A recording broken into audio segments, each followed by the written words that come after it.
Uma estranha entrevista com o diabo. Enquanto você estiver lendo a entrevista com o diabo, você reconhecerá, a partir da breve descrição que dei da história da minha vida, o esforço desesperado do diabo em me calar antes que eu ganhasse reconhecimento público.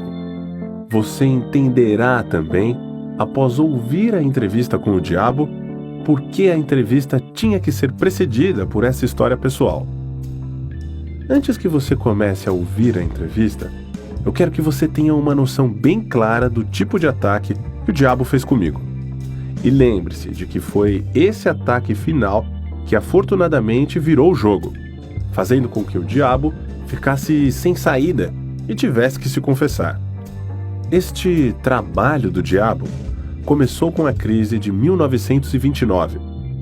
Através daquela feliz virada na roda da vida, perdi 600 acres nas montanhas de Catskill. Meus rendimentos foram a zero. O Hamarin National Bank, onde todos os meus fundos estavam depositados, quebrou. E com ele se foi todo o meu dinheiro. Antes que eu notasse o que estava acontecendo, me peguei no meio de um furacão espiritual e econômico, que se desenvolveu numa catástrofe mundial de tal força que nenhum indivíduo ou grupo de indivíduos poderia suportar. Enquanto esperava a tempestade passar e todo o medo que estava espalhado ceder, me mudei para Washington, D.C., a cidade onde comecei o trabalho, após o meu primeiro encontro com Andrew Carnegie, quase um quarto de século antes.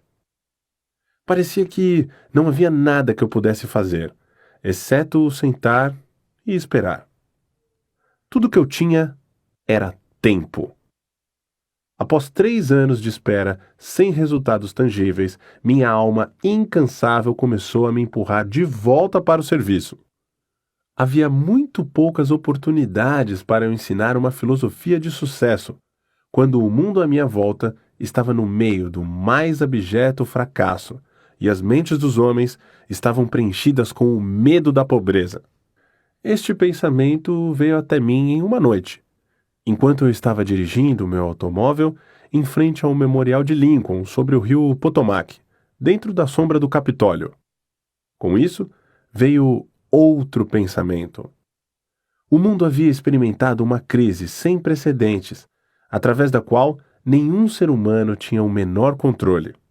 Com essa crise, veio até mim a oportunidade de testar a filosofia da autodeterminação, a organização a qual eu havia devotado boa parte da minha vida adulta. Uma vez mais, eu tinha a oportunidade de aprender se a minha filosofia era prática ou mera teoria. Notei também que aí estava a oportunidade de testar uma frase de minha autoria, a qual eu havia pronunciado centenas de vezes. Abre aspas. Toda adversidade traz consigo a semente de uma vantagem equivalente. Fecha aspas. Qual? Se há alguma? Eu me perguntei. Foi a vantagem de uma crise mundial para mim? Quando comecei a procurar por uma direção por onde eu poderia testar a minha filosofia, fiz a descoberta mais chocante da minha vida. Descobri que, através de alguma estranha força que eu não entendia, eu havia perdido minha coragem. Minha iniciativa tinha sido desmoralizada. Meu entusiasmo havia enfraquecido. Pior do que tudo isso, eu estava envergonhado em me dar conta de que era o autor de uma filosofia de autodeterminação, porque lá no fundo do meu coração eu sabia, ou pensava que sabia, que eu não poderia fazer a minha própria filosofia me tirar do fundo do poço e, consequentemente, mudar a situação desesperadora na qual me encontrava. Enquanto eu lutava em um estado mental de total confusão e atordoamento, o diabo devia estar dançando de felicidade. Afinal, ele tinha o autor da primeira filosofia de realização e sucesso pessoal paralisado pela indecisão. Mas os inimigos do diabo também deviam estar trabalhando. Enquanto eu estava sentado em frente ao Memorial Lincoln, revisando em retrospecto as circunstâncias que por muitas vezes elevaram-me grandes realizações, somente para logo depois me deixarem cair nas alturas equivalentes, um pensamento feliz chegou até mim, na forma de um plano de ação definido, o qual eu acreditava que poderia me desfazer de uma vez por todas desse sentimento hipnótico e de indiferença ao qual eu estava preso. Na entrevista com o diabo, a exata natureza da força pela qual eu havia sido privado da minha iniciativa e da minha coragem foi revelada. É exatamente a mesma força que milhões de outros foram sujeitos durante a grande crise. É a arma principal que o diabo utiliza para enredar e controlar os seres humanos. A essência desse novo pensamento que veio para mim era essa. Apesar do fato de eu ter aprendido com Andrew Carnegie e mais de 500 outros que tiveram sucessos profissionais e pessoais equivalentes, que realizações notáveis em todos os passos da vida vêm através da aplicação do Mastermind, a coordenação harmoniosa de duas ou mais mentes trabalhando para um mesmo objetivo, eu havia falhado em fazer tal aliança com o objetivo de colocar em prática o meu plano de revelar a primeira filosofia individual de sucesso para o mundo. Apesar do fato de eu ter entendido o poder do Mastermind, eu havia sido relapso em apropriar-me e usar essa força. Eu estava trabalhando como um lobo solitário, em vez de associar-me com outras mentes superiores. Uma análise. Vamos agora, brevemente, analisar essa estranha entrevista que você está prestes a ouvir. Alguns irão perguntar após terminá-la: você realmente entrevistou o diabo? Ou você meramente entrevistou um diabo imaginário? Alguns, talvez, desejem a resposta a essa questão antes mesmo de começar a entrevista. Responderei da única e mais honesta maneira que poderia, dizendo que o diabo que entrevistei pode ter sido real, tanto quanto ele dizia ser, ou ele pode ter sido uma criação da minha própria imaginação. Seja lá o que ele fosse, real ou imaginário, é de muito pouca importância se comparado com a natureza e com o conteúdo das informações contidas na entrevista. A questão realmente importante é esta: a entrevista contém alguma informação que possa ser realmente útil para as pessoas que estão tentando achar os seus lugares no mundo? Se ela possui esse tipo de informação, não importa se está contida na forma de fato ou ficção. Então ela deve ser séria e cuidadosamente analisada por meio de uma leitura muito atenciosa. Eu não tenho a menor preocupação quanto à real fonte da informação ou quanto à real natureza do diabo, cuja história fantástica você está prestes a ouvir. Eu estou somente preocupado com o fato de que a confissão do diabo encaixa-se perfeitamente com o que eu tenho visto da vida. Acredito que a entrevista contém informações de benefícios práticos para todos aqueles que ainda não acharam a vida amigável. E a razão pela qual eu acredito nisso é que eu fiz com que o tema central desse livro me trouxesse toda a felicidade de que preciso, na forma que mais se encaixou na minha natureza. Eu tive o suficiente de experiências com os princípios mencionados pelo diabo, de tal forma que posso assegurar que eles farão exatamente o que ele diz que farão. Isso é suficiente para mim. Então, passo a história desta entrevista para você, para que seja lá de qual maneira consiga extrair dela o máximo possível de dividendos em termos financeiros e pessoais. Talvez você consiga grandes valores em termos financeiros, se você aceitar o diabo como sendo o que ele diz que é, baseando-se na sua mensagem, para seja lá o que for que ele possa lhe trazer, e que você consiga aplicar da melhor maneira possível. não se preocupando em saber quem é o diabo ou se realmente ele existe. Se você quiser minha honesta opinião pessoal, eu acredito que o diabo é realmente quem ele diz ser. Agora, vamos analisar a sua estranha confissão. Após forçar a sua entrada na consciência do diabo, o senhor humano começou a entrevista que o diabo não queria dar, com questões que ele não poderia deixar de responder. Aqui começa a entrevista com o diabo. Eu descobri o código secreto, pelo qual tem acesso aos meus pensamentos. Vim para lhe fazer algumas perguntas muito simples. Exijo que você me forneça respostas diretas e verdadeiras. Você está pronto para a entrevista, senhor diabo? Sim, estou pronto. Mas primeiro você deve se dirigir a mim com mais respeito. Durante essa entrevista, você se dirigirá a mim somente como Sua Majestade. E com que direito você exige tal respeito real? Você deve saber que eu controlo 98% das pessoas do mundo. Você não acha que isso é motivo suficiente para me dar um título de realeza? Você tem prova do que está falando? Sim, tenho provas em abundância. No que consiste as suas provas? Consistem de muitas coisas. Se você quer respostas, você se dirigirá a mim como Sua Majestade. Algumas coisas você entenderá, outras não. Para que você entenda meu ponto de vista, descreverei a mim mesmo e corrigirei a falsa noção que as pessoas têm de mim e de onde eu habito. Essa é uma ótima ideia, Sua Majestade. Comece me contando onde você mora e então descreva a sua aparência física. Minha aparência física? Bem, meu querido senhor humano, eu não possuo um corpo físico. Um corpo físico me colocaria em desvantagem e seria um fardo que eu teria que carregar, tal como vocês, criaturas humanas, o carregam ao longo da vida. Eu consisto de energia negativa e vivo nas mentes das pessoas que têm medo de mim. Também ocupo metade de cada átomo da matéria física e cada unidade de energia mental e física.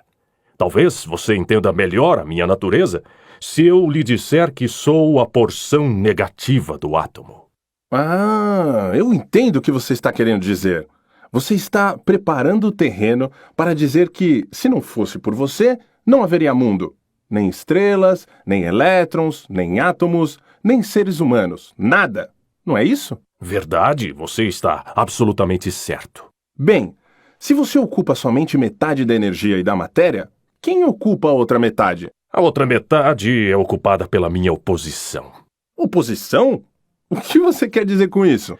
A oposição é o que vocês humanos chamam de Deus. Então, você divide o universo com Deus. É isso que você está dizendo?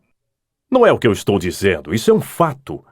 Antes do final desta entrevista, você entenderá por que as minhas afirmações são verdadeiras.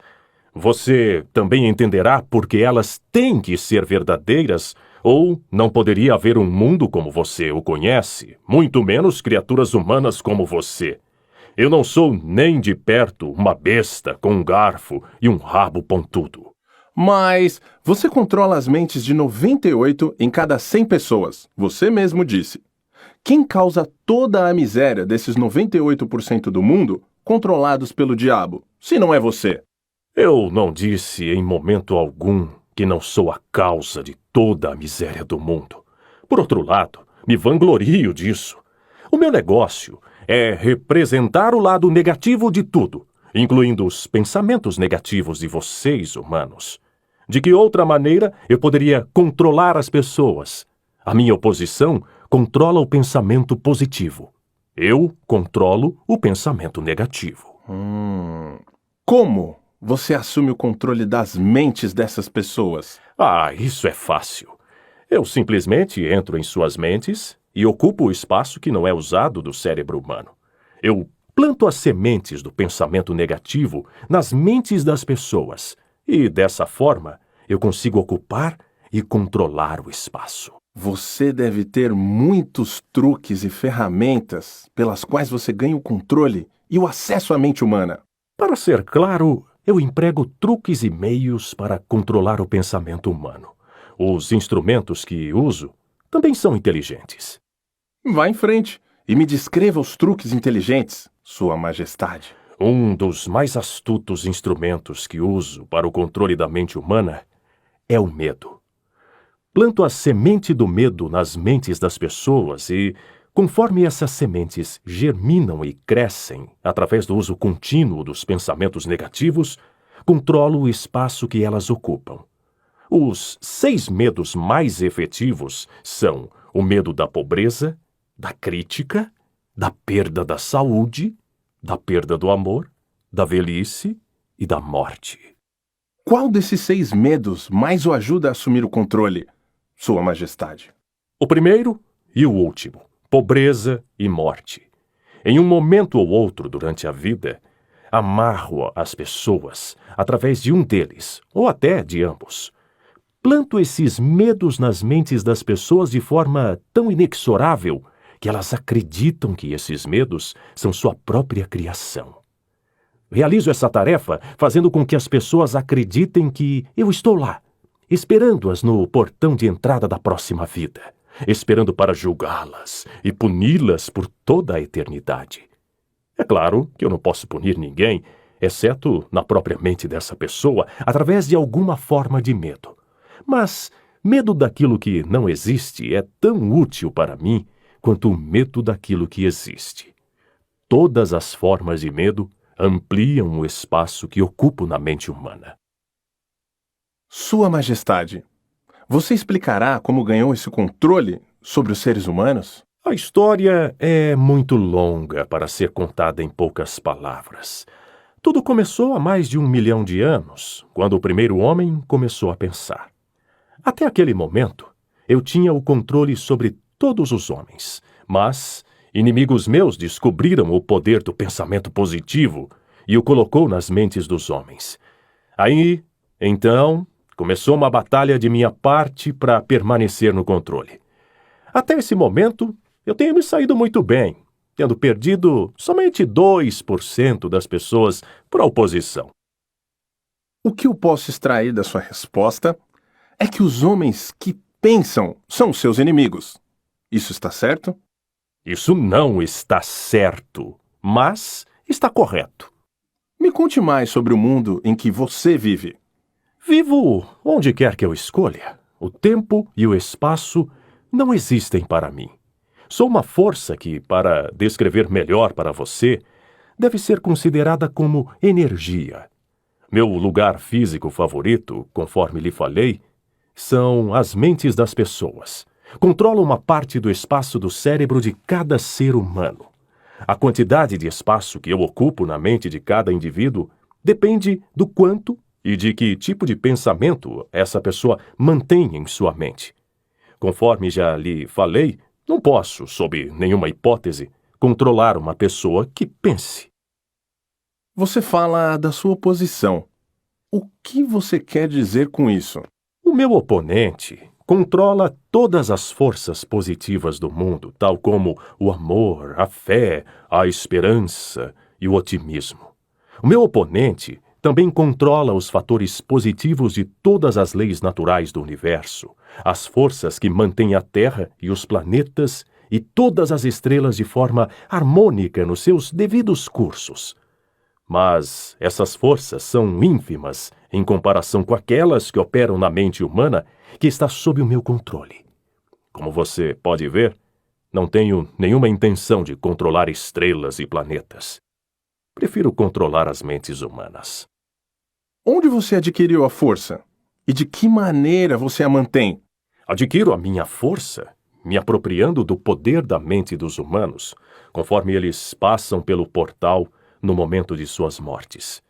98 de cada 100 que voltam para o meu plano, vindo do plano da Terra, são assumidos por mim, e o poder de sua mente é acrescentado ao meu ser. Pego todos aqueles que vêm com qualquer forma de medo.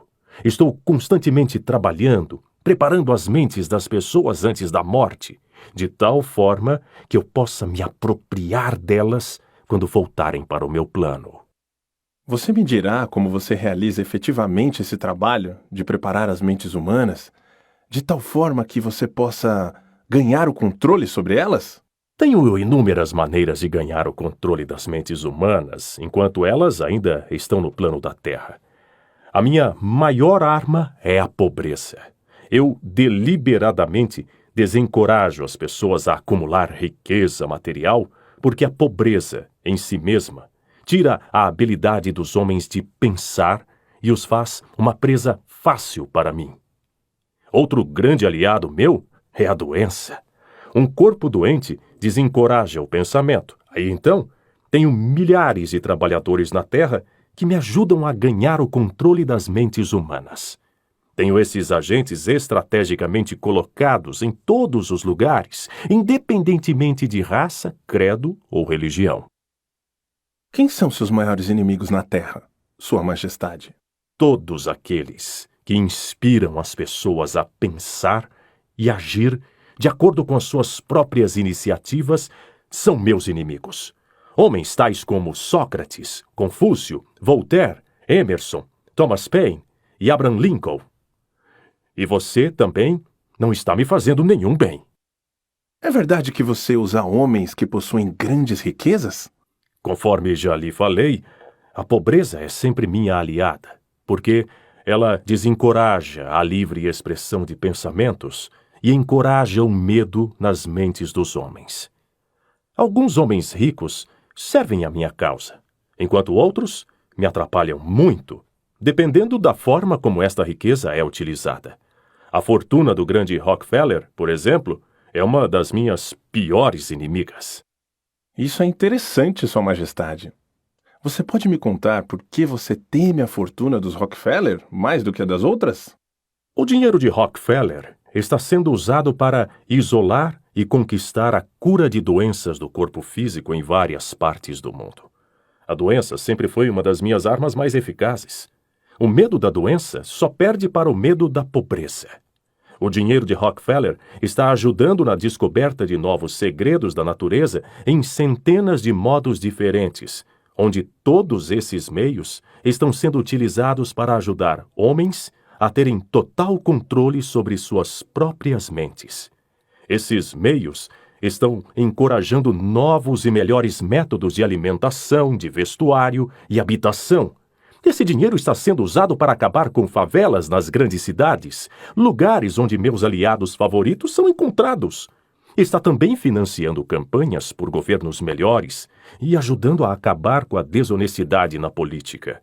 Está colaborando para melhorar os padrões de negócios do mundo e encorajando homens de negócio a conduzirem suas empresas pela regra de ouro. E isso não é bom para a minha causa. O que você pode me dizer sobre garotos e garotas que as pessoas dizem que estão no caminho para o inferno? Você os controla também? Bem, eu posso responder essa questão somente com sim e não. Corrompi as mentes desses jovens, os ensinando a beber e a fumar, mas eles têm me surpreendido com uma tendência muito séria de pensar por si mesmos. Você diz que corrompeu as mentes dos jovens com álcool e cigarros. Consigo entender como a bebida alcoólica pode destruir o poder do pensamento independente.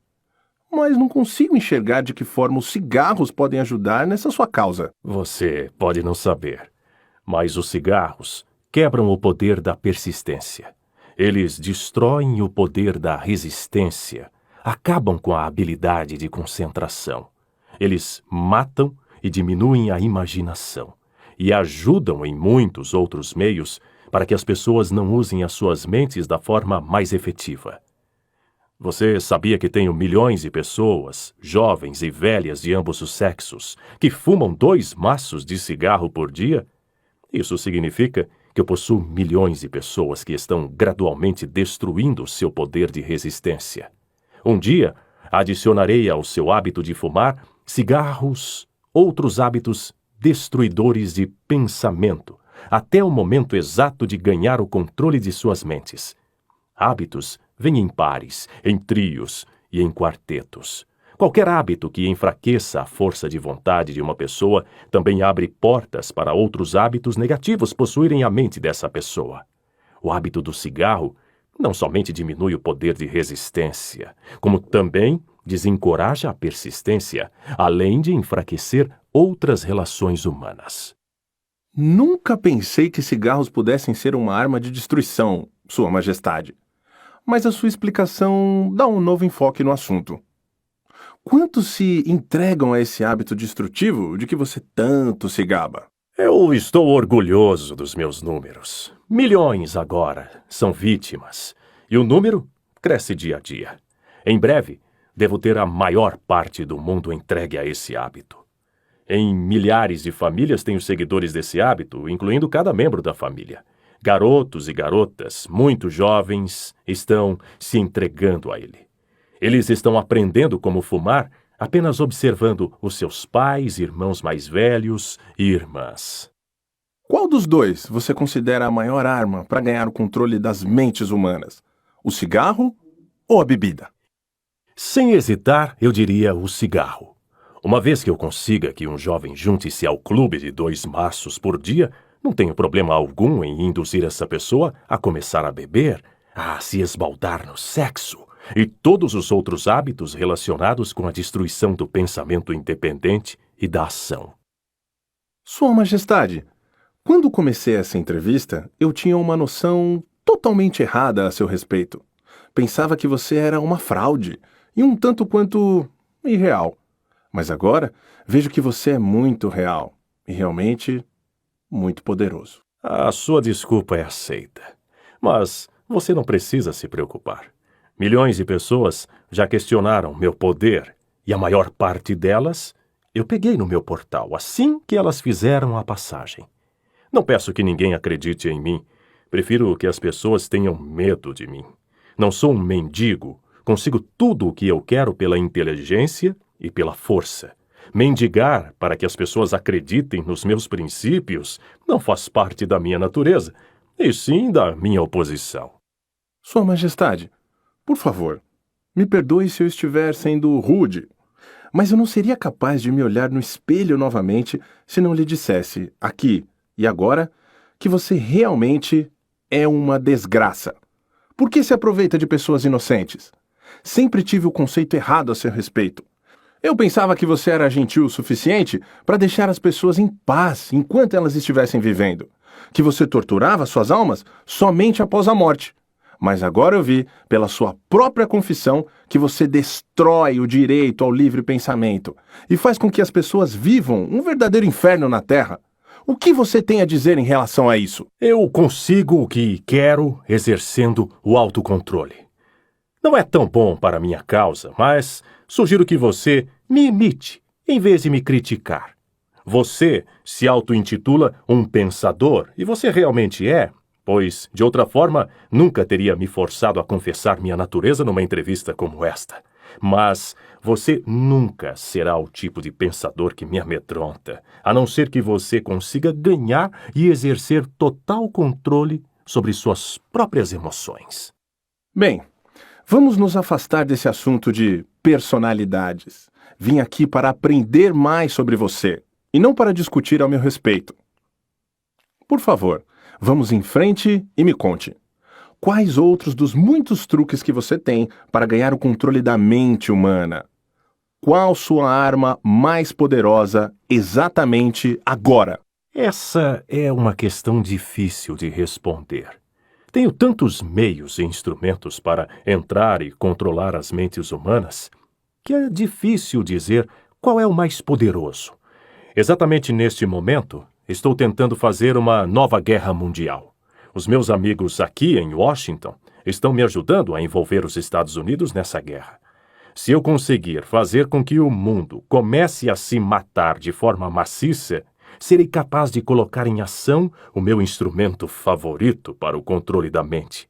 É o que você pode chamar de medo sistêmico e generalizado. Usei este instrumento para trazer a Guerra Mundial de 1914. Também o utilizei para causar a crise econômica de 1929. E se a minha oposição não tivesse se adiantado a mim, neste momento eu estaria controlando cada homem, mulher e criança neste mundo. Você pode ver por si mesmo o quão perto eu cheguei para a dominação completa do mundo.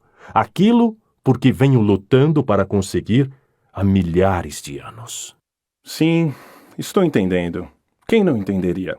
Você é um manipulador muito engenhoso das mentes das pessoas. Você usa o seu poder diabólico somente em pessoas de posição privilegiada e de grande influência? Ah, não. Eu uso as mentes de pessoas de todas as classes. Na verdade, prefiro o tipo de pessoa que não pensa por si mesma. Consigo manipular esse tipo de pessoa sem nenhuma dificuldade. Eu não poderia controlar 98% das pessoas do mundo se todas fossem hábeis para pensar por si mesmas. Estou interessado no bem-estar de todas aquelas pessoas que você diz controlar. Por isso desejo que você me conte todos os truques utilizados para entrar e controlar as mentes. Quero uma confissão completa. Portanto, comece com o seu truque mais ardiloso. Isto que você está me forçando a fazer chama-se suicídio. Mas eu não tenho o que fazer. Acalme-se. Colocarei em suas mãos a arma pela qual milhões de co-irmãos seus poderão se defender de mim.